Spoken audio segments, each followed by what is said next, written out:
Okay, so alright.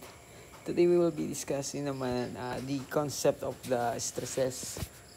Yung napag-usapan kasi yung una is yung mga example lang. Tapos may nagtatanong, paano ba nangyari yan? Paano naging ganito? Kaya siya naging ganyan? So, yun yung mga katanungan na yung iba kasi medyo nagigets na yung may mga basic na uh, parang may mga ideas na yung iba. Pero dun sa iba na wala pang idea, okay, so siguro hindi pa nila masyadong na gets or nakaka-catch up totally, or yung iba naman is may idea pero hindi totally malinaw sa kanila yung nangyari. So, pag-usapan natin. So, simple stress. In simple stress, sabihin natin the stress is the force acting on the unit area of a material. So, yun yung ating definition for the stresses. Yung stress is the force acting on a unit area of a material. So, kung ikaw ay isang engineering, pagpasok mo pa lang dapat sa engineering, hindi dapat tinanggap mo na yung mga stress. Kasi hindi madali yung engineering, pinasok mo yung lahat ng una pa lang, first year pa lang, problema na. So, pinapasok mo kaagad yung problema. So, that is a part of the stress. So, in the other term naman, yung stress naman is pag, kunyari, may gusto ka na, isang bagay or whatsoever, tapos parang ayaw ng kapalaran or ng tadhana, of course, nai-stress ka or may sumasalungat sa iyong mga gusto. That is also stress, which is applicable din naman yan dito sa ating pag-uusapan about stresses. Okay, so dumako muna tayo sa mga units. So ano ba yung mga possible units? That is Newton per mm squared, or what we call the megapascal. And then the mega Newton mm, in the mm, meter squared lang pala, meter squared or megapascal also. So pinagkaiba dito is yung kasi ito naka meter squared, ito millimeter squared. Kaya lang dito Newton, ito mega Newton. Okay, so next is the kilonewton per meter squared or kPa. Ginatawag natin kPa, kilopascal.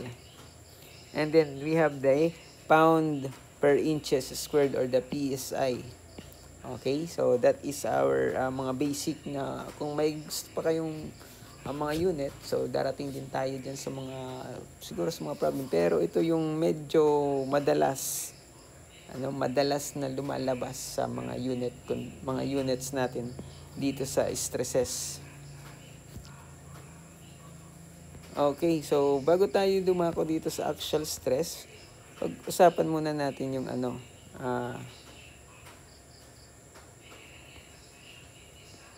wait lang ha, pag-usapan muna natin yung iba't ibang uri ng stresses.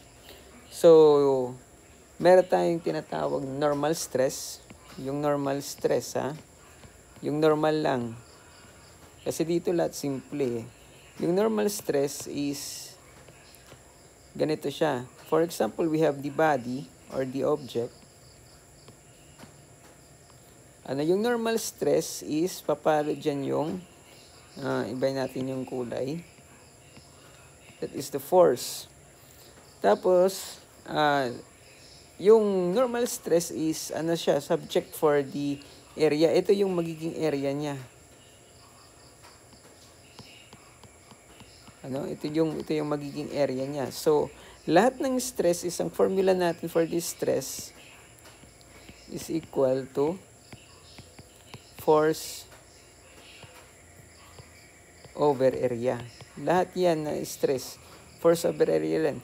Meron din naman tayong tinatawag dito na shearing stress. Shearing stress. Yung shearing stress naman is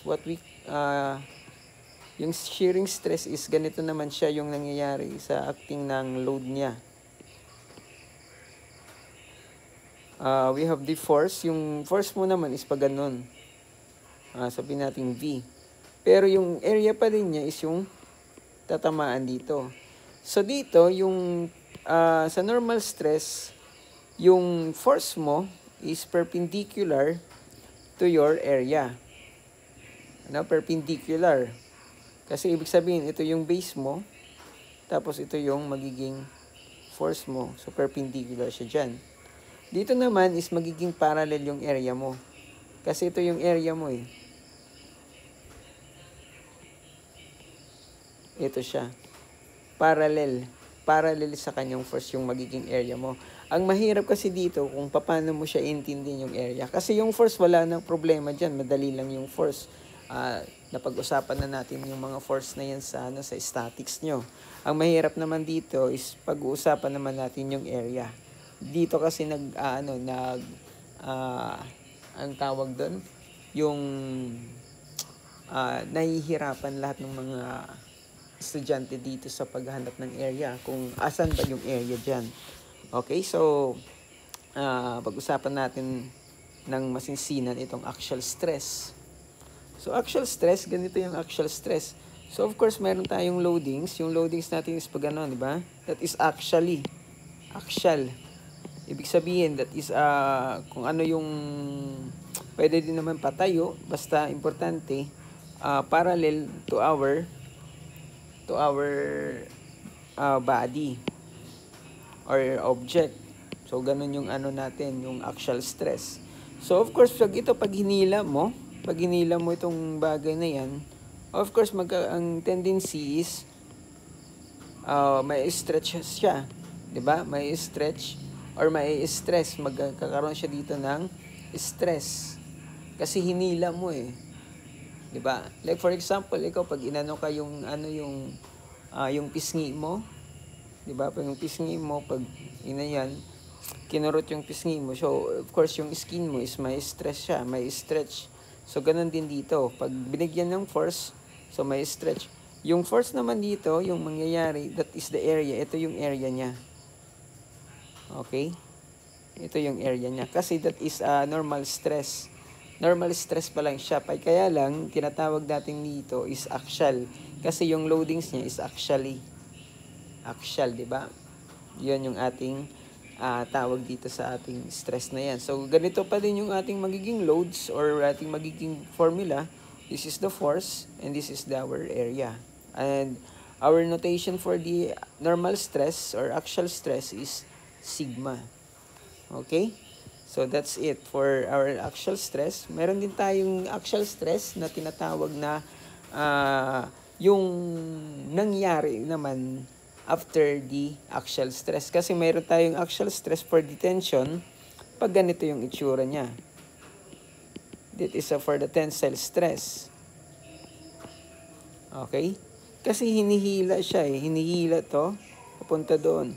Of course, magkakaroon siya, paghilain mo yan, syempre, ito ni parang kung sa parang magninipis yan, magkakaroon ng deformation. Hinihila mo eh. 'Di ba? So, ito yung mangyayari sa kanya. Once na hinila mo, ito pupunta doon, tapos ito pupunta dito. Pag dito yan sa differential strip na yan. So, ganun pa din yung nangyari is yung ating stress is force over area pa din. So, force over area pa din yung ating tensile stress.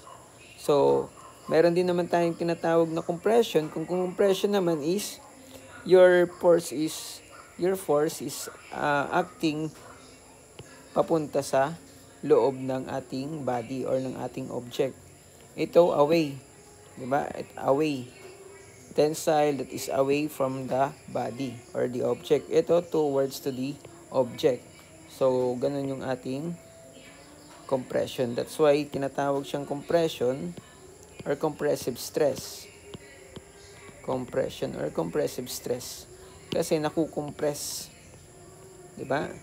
So, ganito naman yung nangyari dyan sa kanya. Makukompress siya dyan. Okay? So, ganun pa din yung ating formula. Wala tayong ibang formula, kundi ganito pa din. Okay? Pag actually, this is a normal stress. Kasi pag normal stress, mga perpendicular yan. Mga perpendicular yung ating area to our force. So, kaya lahat yan ng ano natin, stress is sigma. Pag shearing stress naman, that is what we call the tau. Okay, shearing stress. Okay, shearing stress naman tayo. Kunyari naman, ano naman yung ating concept natin dito sa ating shearing stress. For example, meron tayong loadings. Yung loading natin is papuntang pababa, tapos ito meron din opposite na load pataas. So, ang tendency niyan is ganito siya. 'Di ba? Magiging ganito yung ating in our free body diagram. So, ibig sabihin, pwedeng mapigtas itong portion na 'yan. 'Di ba? Pwedeng mapigtas 'yan. Pag napigtas 'yan, nagkakaroon siya dito ng tinatawag na shearing stress. Kasi na stress 'to eh. 'Di ba? Nagkaroon siya dito ng stress. So, that is what we call the shearing stress. Yung pagkapunit nito. Ano? Napunit. Kaya shearing or sa iba is tinatawag tong tearing. Tear. Ano? Napunit. So, that is a tearing stress. Okay? So, what is the formula for the tearing stress or shearing stress? Ito siya. Symbolizes the tau or the Greek letters tau. This is a force over area. So, okay, pag-uusapan natin dito kung paano nangyayari yung area, paano nagiging mahirap yung ating area. Okay, so yung bearing stress is equivalent pa rin tayo sa yung bearing stress ha. Meron din tayong bearing stress, mamaya di-discuss natin. Okay, so sa shearing stress, meron din tayong single shearing. Okay? So sa single shearing stress, ganito naman siya. For example, ganito yung ating loadings. Ito bolt to, bolt. Tapos ito parang plain. Usually, yung nangyayari dito sa mga examples natin is nangyayari siya for the metal or steel. So, mayroon tayong force hihilain dito. Tapos ito din naman hihilain at the same force. Ganyan. So, yung mangyayari dyan is pwedeng ma-stretch itong plate or pwede rin itong itong bolt. Pag sa plate, that is what we call the average shearing stress or the normal na shearing stress. Pero pag dito, naka-specified tayo for the bolt or the pin, yung tinatawag. So, ano yung mangyayari dito sa ating pin na yan or sa bolt na yan? Ito siya, Ito yung pin. Kasi ito yung pinaka-highlights dyan, yung mga bolts. Ito, papalo based dito sa ating loadings. Yan. Tapos ito, based sa ating loadings, papunta doon. So, magkakaroon siya dito ng matatabas to. Magkakaroon siya dito ng tearing stress. Ito na yun. Diba? Ganyan na lang yung matitira sa kanya. Okay? So, since that is what we call the shearing stress, yung loadings natin, lang natin to, magkakaroon siya dito yung diameter. Diba? Kasi bolt yan eh. Ito ngayon yung ating force. Diba? So, ibig sabihin, ito yung ating magiging area. Yung ating area dyan, na tinatawag, that is the pi over 4 d squared. Or, area of the bolt. Okay? Area of the bolt yan. Yan, ito yung portion na yan.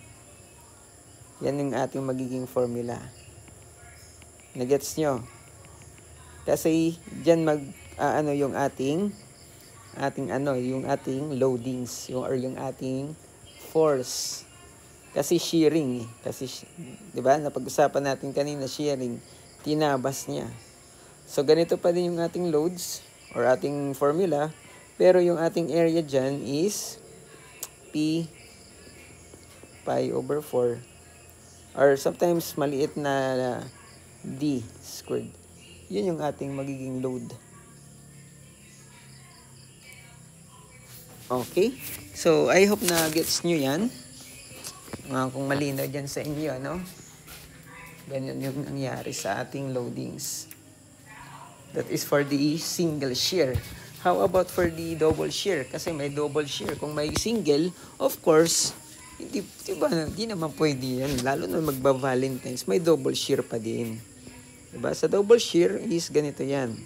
Ito yung ating illustration for the double shear. Ibig sabihin, may force na dito, actually tatlong plate na halos nagkapatong-patong.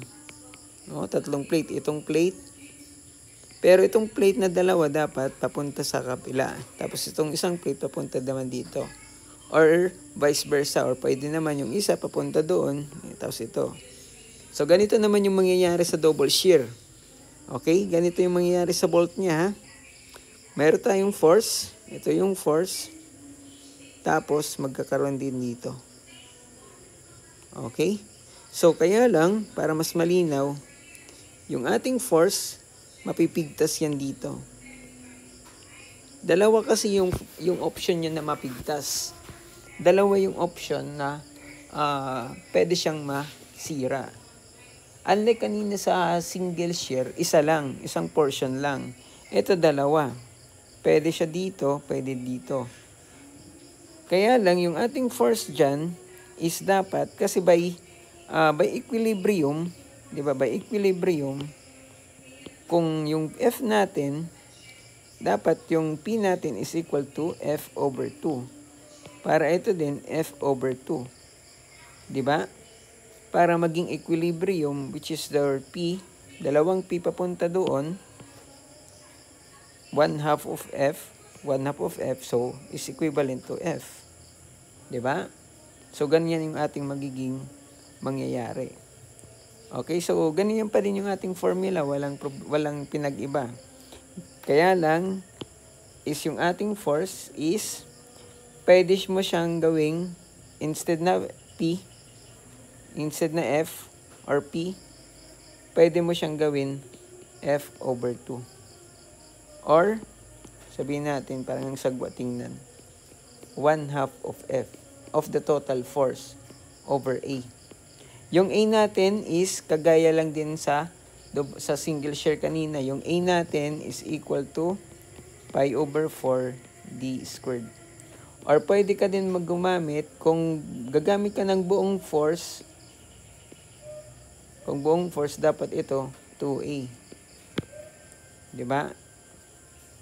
Ganyan lang. I-multiply mo sa dalawa yung area kasi dalawa yung area na tinamaan. It's either i-multiply mo yung area by 2 or i-divide mo yung F sa 2. Ganyan lang ating magiging formula for the double shear. Ganun pa din kasi yung tatamaan niya is ito pa ding area na yan. Diba? So dito pa rin tatama yung ating shear force. Okay? So I hope na nagets nyo yung ating double shear. Okay, pag-usapan naman natin dito sa bearing stress. Yung bearing stress naman is ganito siya. Almost halos the same, pero ganito yun naman yung tatama sa double shear. Yung ating force is pag ganito. Diba, may force tayo, may acting, ganito. Kaya lang, yung na-stretch dyan is itong portion na ito.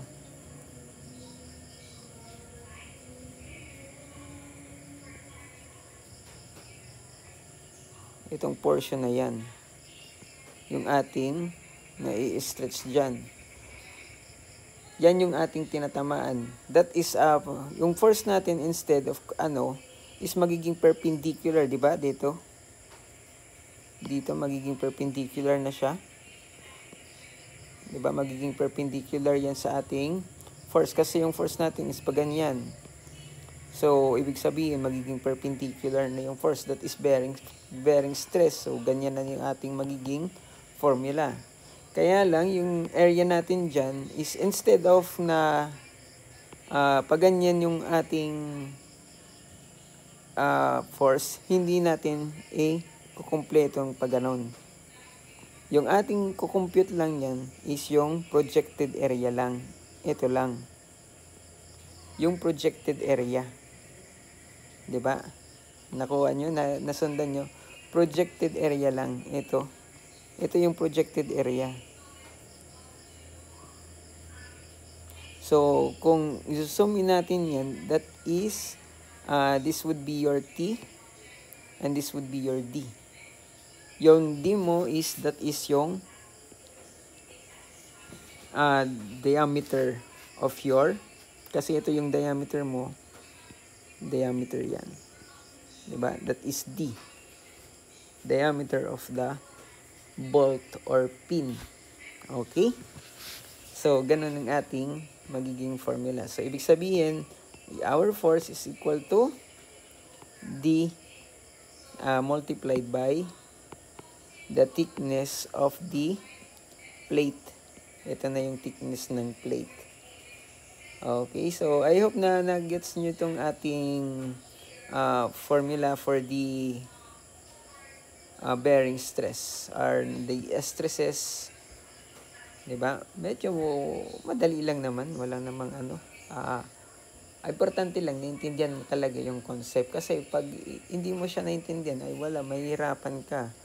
Hindi pwede na i-memorize mo lang formula. Ay, importante, kahit paano, alam mo yung concept. Kung paano nangyari or paano nakuha yung formula. Okay? Sige. Hanggang sa muli.